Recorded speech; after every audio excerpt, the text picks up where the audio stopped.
Hi, I'm Brian Young, and this is my journal entry 1.1. Prior to the readings, I would have defined social media as a computer based network for the sharing of ideas and information. Social media allows for self expression through content creation, but also the opportunity to dialogue and connect. I wouldn't have mentioned the commercial aspects of social media through data mining as well as the agreement to relinquish our rights to ownership of the data and privacy. I found Julia Hangsler's article particularly insightful into the trade-off that users agree to when using social media. I don't usually think of social media usage in these terms. A lot of it is what am I gaining out of it, and not so much what is somebody else, how is somebody else benefiting from my use of social media. For me, it is no more than a tool. It hasn't been more than a tool to socialize with friends, and to have interesting articles come across my newsfeed.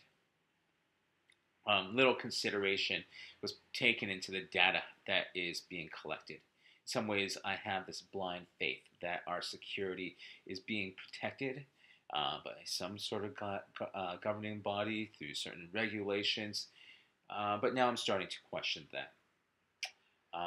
And if I'm not putting too much thought and consideration to the privacy and security, uh, my own personal privacy and security, I wonder how many students are thinking about these issues as they're engaging in social media.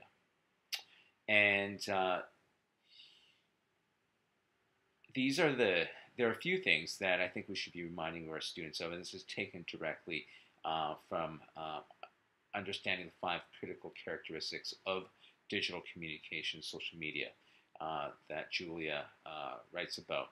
One is that this data is persistent. Whatever you get out, whatever you post, anytime you tweet something, anytime you pin something, this is basically there forever. And that digital footprint is one that is hard to take back and to erase.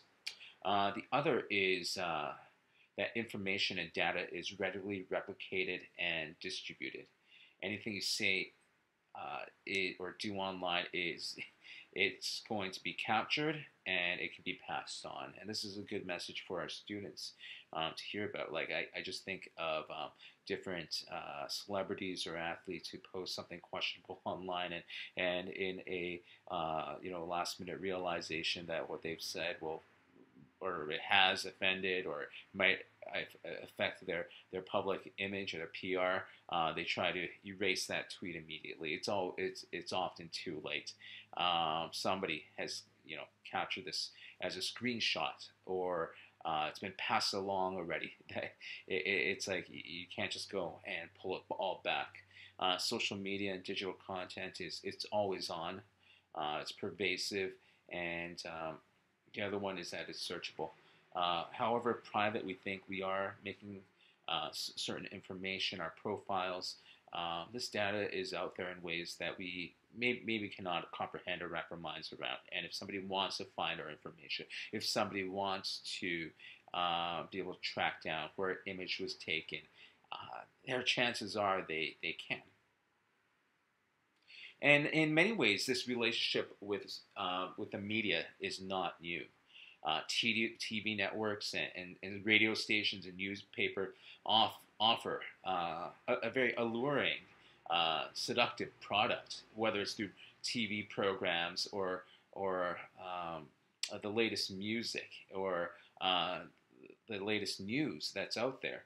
The viewership, the listenership, and circulation demographic data is being collected for the purpose of targeted advertisement and selling this to businesses who are commercializing what we often think of as simply entertainment. So social media takes this level of access. This social media takes this level of access to personal data to a much more personal and intimate details of what somebody is doing 24 hours a day, what they're searching for, what sites they're visiting. uh, what are the key words are being communicated with their friends online or their followers. And so all this information is being tracked. And so my key takeaway from this week is that everything is a trade-off, and this trade-off is not new, but definitely the personal nature is magnified and personalized beyond any scope that has been seen before.